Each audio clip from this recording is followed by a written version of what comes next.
हैं आप? दुआ करती हूँ अल्लाह के फजल करम से आप लोग बिल्कुल ठीक ठाक होंगे। अल्लाह आप सब पे अपनी रहमत नाजिल फरमाए।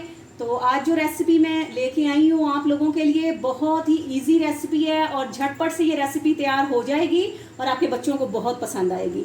तो आज जो मैं रेसिपी लेके आई हूँ इसका नाम है चीज़ी नूडल्स ब्रेड रोल। चीज़ी नूडल्स ब्रेड रोल की जो रेसिपी है बिल्कुल न्यू है और इंशाल्लाह आप इसको बहुत जल्दी रेडी कर लेंगे। तो इसके लिए हमें जिन चीज़ों की ज़रूरत है, इसके लिए हमने चीज़ ले लिया है। इसके लिए हमें 4 अदद ब्रेड के स्लाइसिस चाहिए, 2 अदद अंडे चाहिए, एक हमने मैगी के नूडल्स ले लिए हैं और साथ हमें पोटैटो चिप्स चाहिए। कोई भी चिप्स आप ले सकते हैं। केचप यूज़ होगा इसमें, ब्रेड क्रम्स यूज़ होंगे और साथ ही पानी यूज़ होगा। तो बिस्मिल्लाहिर्रहमानिर्रहीम पढ़ के रेसिपी शुरू करते हैं। तो सबसे पहले हमने फ्राई पैन में 1 गिलास के करीब पानी डाल देना है और इसमें हम तो पानी गर्म हो चुका है। तो अब हम जो है इसमें मैगी डाल देते हैं और मैगी के साथ इसमें जो साशेट आता है ये देखें, इसको भी कट करके इसमें ऐड कर देंगे। कोई इजाफी से हम इसमें स्पाइसेस यूज़ नहीं करेंगे। तो ये इसमें डाल देंगे, ये कड़ी फ्लेवर है।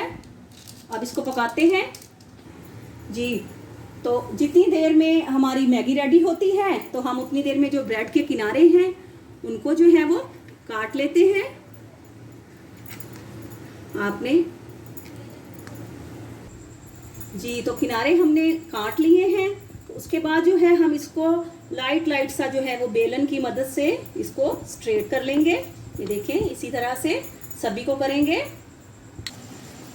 तो मैगी का पानी जब खुश्क होने के करीब हो तो इसमें 1 टेबलस्पून हम केचप ऐड कर देंगे और साथ ही हम इसमें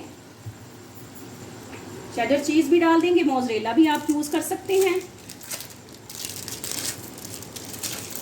तो ये देखेंगे भी ड्राई हो जाएंगे नूडल्स भी और साथ में जो है हमारा चीज़ वो भी इसमें ड्राई हो जाएगा और इनको खुश कर लेते हैं नूडल्स को। तो चीज़ मेल्ट हो चुका है और नूडल्स भी ड्राई हो चुके हैं। तो इनको जो है अब हम प्लेट में निकाल लेते हैं। तो देखें चीज़ी नूडल्स रेडी हैं माशाल्लाह से। 1 टेबलस्पून हमने कॉर्नफ्लोर लेके उसको थोड़े से पानी में ऐड कर लिया है, इसका घोल गाढ़ा सा घोल बना लिया है। ये देखें।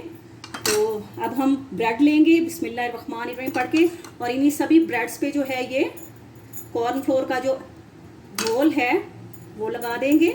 आप मैदा भी यूज़ कर सकती हैं।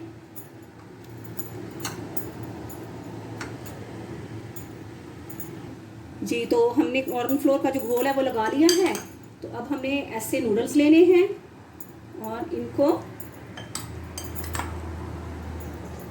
इस तरह से लगा के तो ये जो ब्रेड है इसको रोल कर देंगे।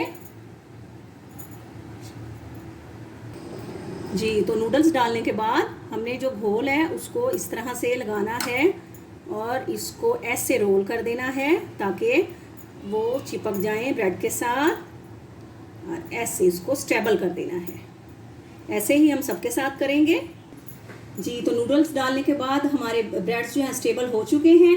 तो अब हमने जो चिप्स थी हमारे पास 1 पैकेट, तो वो उसका चूरा बना के हमने ब्रेड क्रम्स में ऐड कर लिया है और साथ में जो 2 अंडे थे वो भी हमने फेंट लिए हैं।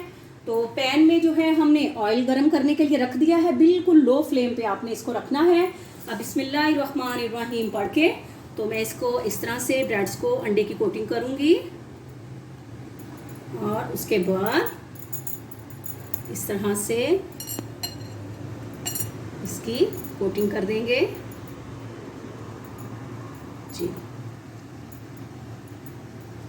और इसको पैन में डालते जाएंगे। बिस्मिल्लाह। फ्लेम आपने लो रखनी है। इसी तरह से आपने चिप्स की और ब्रेड क्रम्स की कोटिंग करनी है और ऐसे आपने केयरफुली आपने डालते जाना है। लो फ्लेम पे आपने इसको बनाना है। तो अब हम इसकी साइड चेंज करते हैं। ये देखिए माशाल्लाह से ऐसे ही आपने ब्राउन बनाने हैं, डार्क ब्राउन आपने नहीं करने हैं और बड़ी केयरफुली आपने इनको जो है इनकी साइड्स जो हैं वो ऐसे चेंज करते जाना है। देखिए माशाल्लाह ये बहुत ही क्रंची बनेंगे, बहुत ही जूसी और बहुत मज़े के बनेंगे। तो आप ये टी टाइम में यूज़ कर सकते हैं, बच्चों को आप लंच टाइम में दे सकते हैं। ये बहुत ही कमाल की रेसिपी है और फटाफट ये रेडी हो जाती है। जी तो देखिए माशाल्लाह से हमारे चीज़ी नूडल्स ब्रेड रोल्स बिल्कुल रेडी हैं और मैंने लो फ्लेम पे बनाया है तो बहुत क्रंची बने हैं। ये देखें, आप इनकी आवाज़ चेक कर सकते हैं कि ये कितना क्रिस्प आ रहा है। तो आपको डिश आउट करके दिखाते हैं। जी तो व्यूवर्स, हमारे चीज़ी नूडल्स ब्रेड रोल बिल्कुल रेडी हैं। बहुत आसान वे में मैंने आपको बताए हैं, बहुत ही क्रंची, बहुत स्पाइसी और मज़े के हैं। आप इसको केचप के साथ ले सकते हैं। टी टाइम के लिए बेहतरीन बेहतरीन हमारे जो है ये रोल्स रेडी हैं। तो व्यूअर्स, आप मेरे चैनल को प्लीज़ सब्सक्राइब करें, मेरी वीडियोस को लाइक करें और बेल आइकॉन ज़रूर प्रेस करें ताकि मेरी हर आने वाली न्यू वीडियो आप लोगों तक पहुंच सके। तो अपनी दुआओं में याद रखिएगा। अल्लाह आप सबको अपनी हिफ्ज़ो अमान में रखे। तो आपसे इजाज़त लेते हैं। फ़ी अमानुल्लाह।